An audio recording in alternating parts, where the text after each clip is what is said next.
الحمد لله والصلاة والسلام على أهلها. أما بعد فأعوذ بالله من الشيطان الرجيم. بسم الله الرحمن الرحيم. ومن يفعل ذلك يلقى صاما يضاعف له العذاب يوم القيامة ويخلد فيه مهانا إلا من تاب وآمن وعمل عملا صالحا فأولئك يبدل الله سيئاتهم حسنات وكان الله غفورا رحيما. ومن تاب وعمل صالحا فإنه يتوب إلى الله متابا. قال النبي صلى الله تعالى عليه وسلم التائب من الذنب كمن لا ذنب له أو كما قال النبي صلى الله تعالى عليه وسلم. وأيضا قال النبي صلى الله تعالى عليه وسلم الندم هو التوبة أو كما قال النبي صلى الله تعالى عليه وسلم. وأيضا قال النبي صلى الله تعالى عليه وسلم كلكم حتاؤون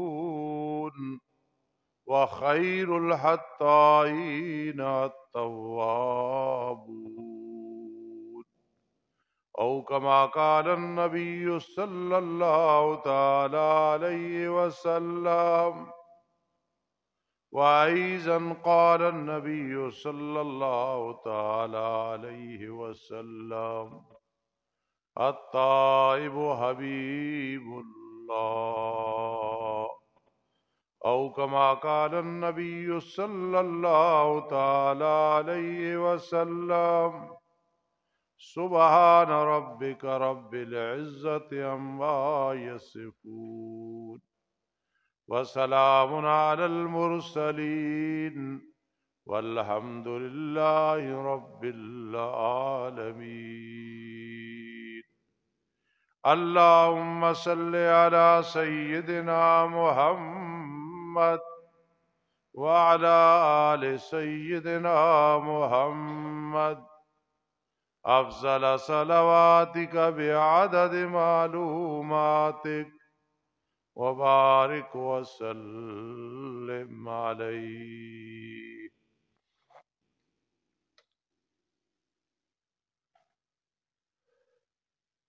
واجب الاحترام سامعین کرام اور سامعات،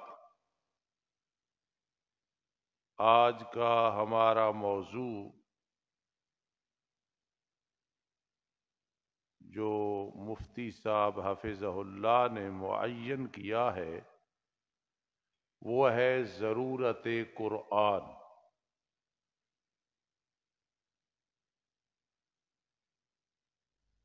ضرورت قرآن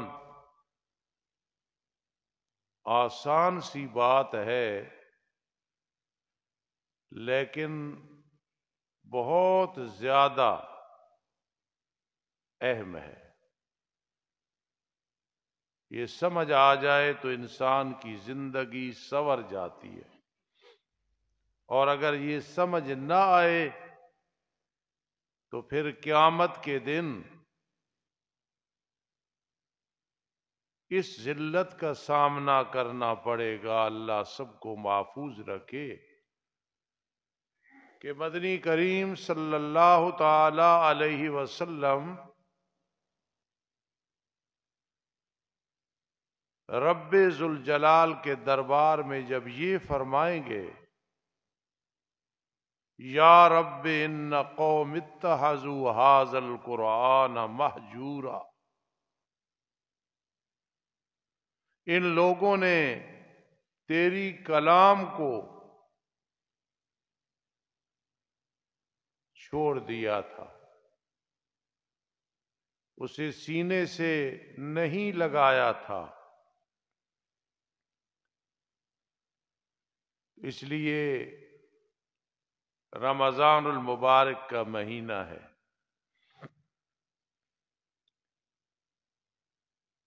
سیدھی بات ہے کہ بدقسمتی ہے زندگی میں قرآن کم از کم ناظر آدمی نہ پڑا ہوا ہو۔ خدا نخواستہ ایسے ہے تو ایک ایک آیت ایک ایک لفظ زندگی میں شروع کر دے، قیامت کے دن اللہ پاک بڑے خوش ہوں گے۔ اور اس سے بھی زیادہ بدقسمتی ہے کہ رمضان المبارک کا مہینہ اور قرآن کی تلاوت نہ ہو رہی ہو۔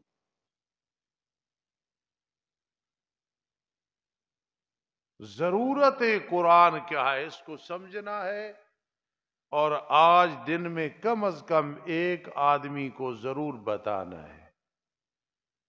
عورتیں اپنے شوہروں کو یا اولاد کو ضرور ان کے سامنے یہ بیان کرنا، والد صاحب کے سامنے، والدہ کے سامنے، کسے باشد کسی کے سامنے۔ اور نوجوان حضرات اپنی بیگمات سے تکرار کر لینا، کسی دوست سے کر لینا۔ ضرورت قرآن کیا ہے؟ میرا یہ جو جسم ہے یہ لفافہ ہے، ایک لفافہ ہوتا ہے، اس کے اندر ایک کاغذ ہوتا ہے جس پہ مضمون ہوتا ہے۔ تو اصل جو مضمون ہے وہ روح ہے۔ یہ جو لقد خلقنا الانسان فی احسن تقویم، یہ روح نکلنے کے بعد جنت کے مزوں میں ہوتی ہے، اصل یہ روح ہے۔ یہ جسم تو روح کا لفافہ ہے،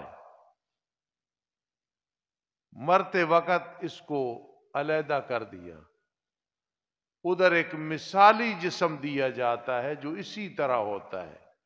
اور اگر اس کو میں ایسے بیان کروں کہ اس روح کی اپنی شکل جو اس جسم والی ہے سامنے آ جاتی ہے، اسی سے ملاقاتیں ہوتی ہیں، اسی سے نعمتیں، اسی سے راحتیں۔ اگر کوئی جنت میں ہے تو وہ دنیا کی تڑپ اس سے نہیں ہوتی۔ ہم یاد کرتے ہیں جو گزر گئے ان کو، انہیں یاد کی ضرورت ہی نہیں ہوتی، نہ کوئی پریشانی ہوتی ہے۔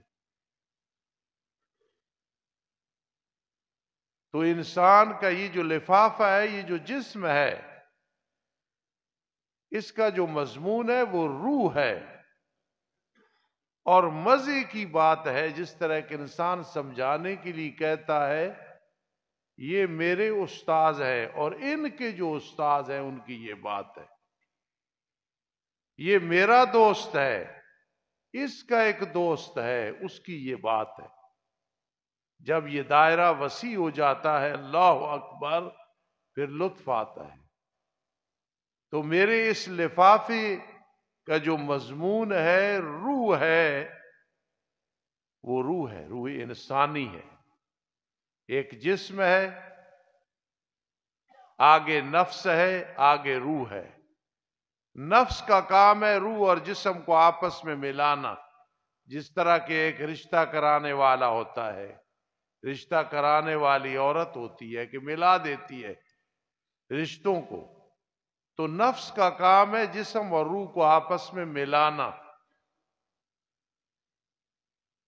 تو وہ جو روح ہے نا ہمارے اندر، جو جسم کے ساتھ اٹیچ ہے نفس کی وجہ سے، اس روح کی بھی آگے روح ہے. اب آپ سمجھیں گے استاذ کا استاذ، دوست کا دوست. تو وہ جو روح ہے نا، روح ہمارے اندر، اس کی جو روح ہے وہ قرآن مقدس ہے. اور یہ مطلب ہے ضرورت قرآن کا. قرآن کی ضرورت ہمیں کیا ہے؟ کیا ضرورت ہے؟ وہ کیا ہے کہ ہماری روح کی روح ہے. لما یحییکم، وہ روح کو وہ قرآن زندہ کرتا ہے. پھر جب روح زندہ ہوتی ہے تو اس جسم کو زندہ کرتی ہے. اگر وہ روح زندہ نہیں ہے تو پھر جسم ہے زندہ، لیکن اللہ کے نزدیک وہ مردہ ہے. قرآن مجید میں آیا ہے کہ کئی زندہ ہو کے بھی مردہ ہے، جو قرآن مجید کو اپنی ضرورت نہیں سمجھتے. میں کہا کرتا ہوں خوش نصیب ہے وہ مرد و عورت جن کی زندگی قرآن کے ساتھ وابستگی میں گزر رہی ہے. ہمارے علاقے میں ایک عورت فوت ہوئی، بڑھاپا تھا، لیکن 3 بیٹے حافظ قرآن تھے، اور زندگی میں قرآن مجید فرقان حمید بہت زیادہ پڑھا ہے. بلکہ میں ذہن میں آ گیا وضاحت کر دوں کہ قاری غلام فرید صاحب، ان کی ساس صاحبہ بیماری کے عالم میں، ایک دن باقی تھا موت سے، اللہ جانتا تھا.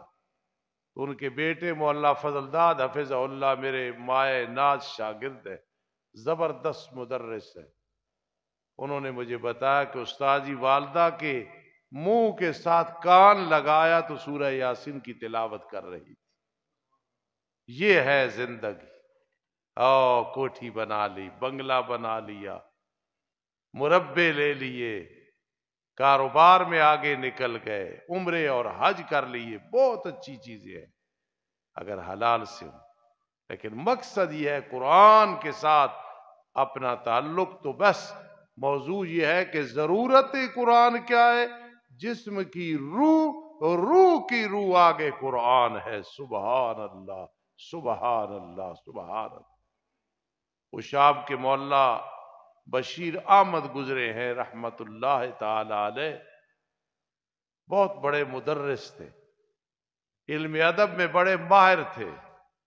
مولا غلام اللہ خان رحمہ اللہ کو کہنے لگے استاد جی کوئی وظیفہ بتاؤ کہ مالی طور پہ کوئی پریشانی نہ رہے، یہ بڑی سخت پریشانی ہوتی ہے. حضرت شیخ القرآن نے فرمایا بتاؤں گا. فرمایا وہ ہے کہ قرآن کے ساتھ تعلق بنا لے، قرآن کا خادم بن جا. پھر مولانا بشیر احمد فرماتے تھے جب میں نے یہ نسخہ استعمال کیا اللہ کی رضا کے لیے تو اللہ نے دنیا کی محبت دل سے نکالی، غنا پیدا فرمایا. اور یہی ہے دل کی چدراہٹ اور دل کا غنا. یہ قرآن سے نصیب ہوگا، حدیث کے ساتھ نصیب ہوگا. سبحان اللہ، سبحان اللہ. جس نے اس روح کو سمجھا اس میں 11 صفات ہیں.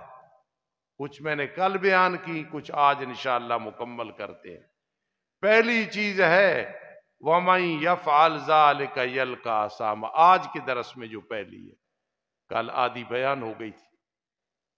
فرما جس نے بھی یہ برے کام کیے، شرک کیا، قتل کیا، زنا کیا، لواط کیا، وَمَن يَفْعَلْ ذَلِكَ يَلْقَى أَثَامًا. امام راضی رحمہ اللہ تفسیر کبیر میں لکھتے ہیں اسامہ کہتے ہیں گناہ کی سزا کو. اب مانا کریں گے وَمَن يَفْعَلْ ذَلِكَ يَلْقَى أَثَامًا، جو یہ کام کرے گا گناہوں کی سزا سے ملاقات ہوگی. مجاہد ایک شخص ہے رحمہ اللہ، وہ فرماتے نہیں یہ مطلب ہی ہے یلقى أثاما، جس نے بھی یہ برے کام کیے جہنم میں ایک وادی ہے جو بڑی سخت وادی ہے، یلقا اساما، وہ ملے گا، گرے گا، اساما، اس وادی میں، یضاعف لہ العذاب یوم القیامہ، قیامت کے دن اسے 2 گنا عذاب دیا جائے گا، وَيَخْلُدْ فِيهِ مُحَانًا، ہمیشہ جہنم میں رہے گا ذلیل ہو کے، اگر یہ گناہ کیے۔ شرک ہے تو کبھی بھی نہیں نکلے گا، مباعد ہے تو سزا بھگت کے آئے گا۔ ہاں آگے رب ذوالجلال نے تسلی دی، دنیا میں کسی کو دیکھو گے نا کوئی معاف نہیں کرے گا، گناہ ہو گیا کوئی معاف نہیں کرے گا، 50 سال تک وہ گناہ یاد رکھیں گے، لیکن اللہ فرماتے ہیں الا من تاب، بہت بڑا گناہگار ہے، توبہ کر لی، وآمن، پھر ایمان لے آیا، وعمل عملا صالحا، نیک اعمال شروع کر دی، فاولئک یبدل اللہ سیئاتہم حسنات، یہ لوگ ہیں اللہ ان کی برائیوں کو نیکیوں میں تبدیل کر دے گا۔ امام رازی رحمہ اللہ تعالی اس مقام پہ لکھتے ہیں کہ کیا مطلب ہے، اتنا بڑا گناہگار توبہ کر لی تو حقارت کی نگاہ سے اسے نہ دیکھو، حقارت کی نگاہ سے نہ دیکھے لساحل لیل طوفان کو، کبھی ایسا بھی ہوتا ہے کنارے ڈوب جاتے، نہ خوش ہو اپنی کامیابی پر، ہوتا یوں بھی دیکھا ہے کنارے پہنچ کر بھی سفینے ڈوب جاتے، حقارت کی نگاہ سے نہ دیکھو۔ فرمایا جو آدمی گناہ بہت بڑا گناہگار ہے، سچے دل سے توبہ کر لیتا ہے، فَأُولَئِكَ يُبَدِّلُ اللَّهُ سَيِّئَاتِهِمْ حَسَنَاتٍ، اللہ تعالیٰ اس کی برائیوں کو نیکیوں سے بدل دیتے ہیں۔ اس کا ایک مفہوم یہ ہے، اللہ اتنے راضی ہوتے ہیں، جس ٹائم میں گناہ کرتا تھا نا، خاموشی سے بھائی، جس ٹائم میں گناہ کرتا تھا اسی ٹائم اللہ توفیق دے دیتے ہیں، نیکیاں کر رہا ہوتا ہے۔ کسی کو دیکھو شرابی کبابی ہے، ہو سکتا ہے اللہ راضی ہو اور اس ٹائم پہ وہ تہجد شروع کر دے، قرآن کی تلاوت شروع کر دے۔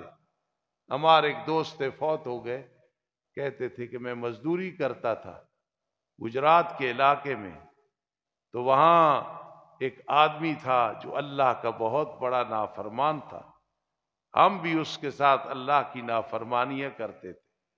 کہتے ہیں ایک دفعہ گئے ہم اچانک، تو قرآن کی تلاوت کر رہا ہے اور کہتا ہے کہ بس ہاتھ کھڑے کر دیے، جاؤ تم اپنا کام کرو، ہم اپنا کام کریں۔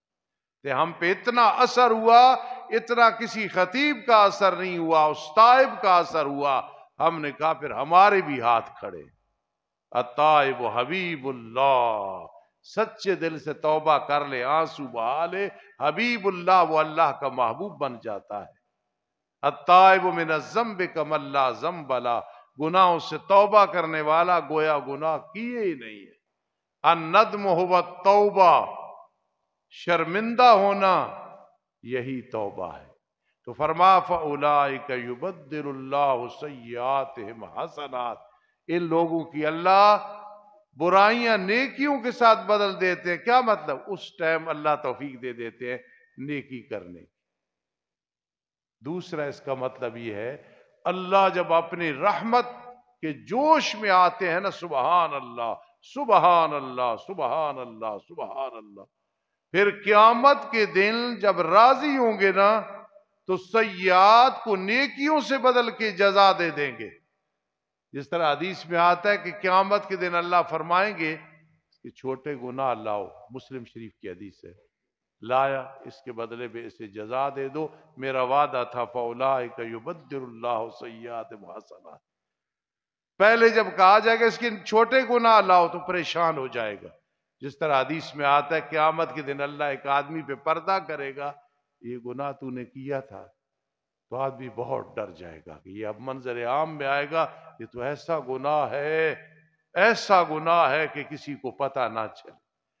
اللہ تعالیٰ اپنی رحمت کے جوش میں فرمائیں گے دنیا میں پردہ ڈالا تھا، اب بھی پردہ ڈالیں گے، سَنُقْرِئُكَ فَلَا تَنْسَىٰ إِلَّا مَا شَاءَ اللَّهُ، آج تو اپنے نامہ اعمال میں اس گناہ کو نہیں دیکھے گا، پھر یقین آئے گا کہ اللہ کی جو محبت ہے وہ بندے کے ساتھ کتنی ہے۔ پھر ایسے رب کو ناراض کرنا، یا ایھا الانسان ما غرک بربک الکریم، کس چیز نے تجھے دھوکے میں ڈال دیا عزت والے رب کے بارے میں۔ اچھا، اب وہ پہلے چھوٹے گناہ آئے تو پریشان ہو جائے گا کہ کیا بنے گا، بڑے نہ آ جائے۔ جب اللہ فرما گے نا چھوٹے گناہ ہم نے نیکیوں سے بدل دیے ہیں، ہماری یہ رحمت ہے، ہماری رحمت کا کوئی ٹھکانہ نہیں۔ حدیث میں آتا ہے میرے آقا علیہ السلام نے مسکرا کے فرمایا کہ پھر وہ کہے گا ابھی اور گناہ بھی ہیں یا اللہ، ان کو بھی سامنے لا۔ ہے کوئی اس طرح کا مہربان داتا؟ وہی ہے داتا۔ فَأُولَٰئِكَ يُبَدِّلُ اللَّهُ سَيِّئَاتِهِمْ حَسَنَاتٍ وَكَانَ اللَّهُ غَفُورًا رَحِيمًا۔ اللہ تعالیٰ بہت بڑا بخشش کرنے والا، بہت بڑا مہربان ہے۔ لیکن یاد رکھنا اگر حقوق العباد ہیں، توبہ، عمرہ، حج، کسی سے کام نہیں چلے گا۔ ادا کرنے ہیں یا معاف کرانے ہیں۔ وراثت میں فرق لگایا، جب تک ادا نہیں کرو گے، معاف نہیں کراؤ گے، وہاں یہ ضابطہ اور قانون نہیں چلے گا۔ وَكَانَ اللَّهُ غَفُورًا رَحِيمًا۔ کیسے؟ یوسف علیہ السلام کے بھائیوں نے کہا ابا جی ہم سے بہت بڑا گناہ ہوا، بھائی کے ساتھ حسد کرتے ہوئے اسے کنویں میں ڈالا، بیچا، تو ابا جی ہمارے لیے استغفار کرو۔ پیغمبر ہیں یعقوب علیہ السلام، فرما نہیں کروں گا۔ کیوں ابا جی؟ اس لیے کہ پہلے یوسف سے پوچھوں گا، وہ راضی ہے تو پھر استغفار کروں گا۔ حقوق العباد پیغمبر بھی فرما رہے ہیں کہ میری دعاؤں سے مسئلہ حل نہیں ہوگا۔ پوچھا، انہوں نے کہا راضی، پھر فرمایا اب دعا کروں گا لیکن ابھی نہیں۔ ابا جی اب کیوں نہیں؟ فرمایا سوف استغفر لکم، سحری کے وقت دعا کروں گا، کیونکہ وہ قبولیت کا ٹائم ہے۔ تو رمضان میں تو نہ چاہتے ہوئے بھی ٹائم مل جاتا ہے سحری کا۔ کتنا خوش نصیب ہے جو اٹھ کے 4 نفل پڑھتا ہے، اس کے بعد دعائیں کرتا ہے، اللہ معاف کرتا ہے۔ نوجوانوں اپنے آپ کو حقیر نہ سمجھا کرو، تم عظیم ہو۔ اللہ سے رجوع کرو، رابطہ کرو، پھر پکی صلح، پکی توبہ کرو، نماز کے پابند بن جاؤ، سچ بولو، احترام کرو، ادب کرو، حلال کماؤ چاہے تھوڑا ہو، انشاءاللہ بیڑے پار ہو جائیں گے۔ وَمَن تَابَ وَعَمِلَ صَالِحًا، جس نے گناہوں سے توبہ کر لی، چند سال کسی نے گناہ کیا، چند دفعہ کیا، انسان کی یہ فطرت ہے، اسے اس نگاہ سے دیکھتے ہیں گویا کوئی جانور آ رہا ہے، لیکن رب اس کو دیکھتا ہے گویا فرشتہ آ رہا ہے۔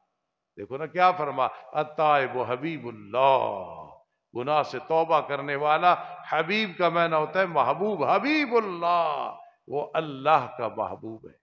ومن تاب، جس نے توبہ کر لی، وعمل صالحا، توبہ کے بعد بیٹھا نہیں، نیک اعمال کیے۔ توبہ کی نشانی یہ ہوتی ہے کہ پھر نیکی کو جی چاہتا ہے۔ فَإِنَّهُ يَتُوبُ إِلَى اللَّهِ مَتَابًا، وہ اللہ کی طرف رجوع کر رہا ہے، ادھر چلا گیا۔ یہ جو میں بات کرتا ہوں اکثر جب میں کرتا ہوں نا تو مجھے پتا ہے کہ میرے رونٹے کھڑے ہو جاتے، اور اللہ کو منظور ہو، میں کوئی تصنع نہیں کر رہا، ریاکاری نہیں کر رہا، دل اڑ کے عرش کی طرف جانے کی کوشش کرتا ہے۔ آپ بھی کوشش کریں۔ انی ذاہب الی ربی سیہدین، دنیا کے جنجالوں میں پھنس کے، فراڈ کر کے، فراڈ دیکھ کے، دنیا کے دھوکے دیکھ کے، دنیا سج دھج کے سامنے آتی ہے، میک اپ کر کے آتی ہے، لیکن اگر اللہ راضی ہو تو پھر انسان ایسے حالات میں کہ دیکھے فتنے کا دور ہے، قتل و غارت ہے، پریشانیاں ہیں، اس وقت کہ انی ذاہب الی ربی سیہدین، بت تو میرا دنیا میں ہے، دل میرا اللہ کی طرف جا رہا ہے۔ انی ذاہب الی ربی، میں رب کی طرف جا رہا ہوں، سیہدین، وہ میری رہنمائی کرے۔ بڑے خوبصورت نوجوان بیٹھے ہو، مائیں بہنیں بیٹھی، بزرگ بیٹھے ہو، خدا کی قسم یہ اگر مزہ ہمیں نصیب ہو جائے، نہیں ہے، ہم بڑے کمزور ہیں، عاجز ہیں، میں آپ سے زیادہ کمزور ہوں، آپ مجھ سے زیادہ کمزور، یہ عجیب لطف ہوتا ہے جب رب کے ساتھ واسطہ ہوتا ہے. اسی کو کہتے ہیں الخلوۃ فی الجلوہ. ہزاروں میں بیٹھ کے بھی انسان ادھر کال ملی ہوتی ہے اور عجیب زندگی ہوتی ہے. انی ذاہب الی ربی سیہدین. میرا جسم تو یہاں ہے، میری روح ادھر پرواز کر رہی ہے. پھر جب ادھر جاتا ہے پھر اسے جو کچھ ملتا ہے اس کے روح کو اسے پتا ہوتا ہے. جس نے ضرورت قرآن کو سمجھا والذین لا یشہدون الزور، جو جھوٹی گواہیاں نہیں دیتے. ہزار دفعہ کوئی ناراض ہو، ایک وقت تھا کوئی میں مخالفت سنتا تھا پریشان ہو جاتا تھا. اب میں جب مخالفت سنتا ہوں تو خوش ہوتا ہوں. دین کی وجہ سے مخالفت ہے اور اس وجہ سے اللہ نے بڑی نعمتیں عطا کی. یہ جو مقدمات ہیں مدرسے پہ، مسجد پہ، یہ ہم پہ نہیں ہیں، یہ اللہ رب العزت کی ذات اور صفات پہ ہے. ضیاء اللہ شاہ صاحب بخاری فرماتے ہیں یاد رکھنا جو کسی کو تماشا بناتا ہے خود بن جاتا ہے. ہم نے دیکھے ہیں زندگی میں، کسی کو تماشا بناؤ گے خود تماشا بن جاؤ گے. میں بھی جب علیحدہ ہوتا ہوں تو اپنے رب سے رابطہ ہے. میں کہتا ہوں اللہم انا نجعلک فی نحورہم ونعوذ بک من شرورہم. یہ ایسی کلاشن کوف ہے، ہزار آدمی کھڑا ہو، آدمی اس پہ یقین رکھ کے اللہ سے رابطہ رکھے تو کبھی ذلیل نہیں ہوتا ہے. جھوٹی گواہیاں دے کے تماشا بنا کے کسی کو کچھ حاصل نہیں ہوتا. والذین لا یشہدون الزور، جنہوں نے قرآن کی ضرورت کو سمجھا ہے، ضرورت کو سمجھا ہے، لا یشہدون الزور، وہ جھوٹی گواہیاں نہیں دیتے. وَإِذَا مَرُّوا بِاللَّغْوِ مَرُّوا كِرَامًا. بیہودہ مجلس سے ان کا گزر جب ہوتا ہے نا تو نہیں کہتے چلے جاتے ہیں. کچھ نوجوان ایک دفعہ ہے استاد جی لاہور گئے ہوئے تھے تو داتا دربار، تو میں نے روکا داتا صرف اللہ ہے، داتا دربار نہ کو. بڑے پائے کے بزرگ تھے علی حجویری، اللہ کی کروڑ رحمت ان کی قبر پہ. وہ تو شرک سے بڑے نفرت رکھتے تھے. کہنے جی گزر رہے تھے، اندر گئے، بڑی خوشبو آئی پیاری، ہم نے ایک ایک پلیٹ چاول کی کھا لی. تو میں نے ان کا فوراً توبہ و استغفار کرو اور اللہ سے معافی مانگو اور صدقہ و خیرات کرو. شرک ہو گیا ہے، یہ اللہ کی غیرت کا معاملہ ہے، اللہ سخت ناراض ہوں گے. وَإِذَا مَرُّوا بِاللَّغْوِ مَرُّوا كِرَامًا. نبی اکرم صلی اللہ علیہ وسلم کے ایک صحابی رضی اللہ تعالیٰ عنہ زمانہ جاہلیت میں، اللہ اکبر، اور تھا بعد میں اور ہوا. کہتے ہیں ایک عورت جس کی وجہ سے زندگی میں گلیوں میں پھرتا تھا، روتا تھا، مذاق بن گیا تھا. جب میں ایمان لے آیا تو جس کے پیچھے پھرتا تھا وہ گھر آ گئی. جب آئی تو میں نے کہا جا، حدیث کے لفظ ہے جا کتی، جب تیرے ساتھ پیار تھا تو سب بھولے ہوئے تھے، جب مدنی کریم سے پیار ہو گیا اب کوئی بھی یاد نہیں.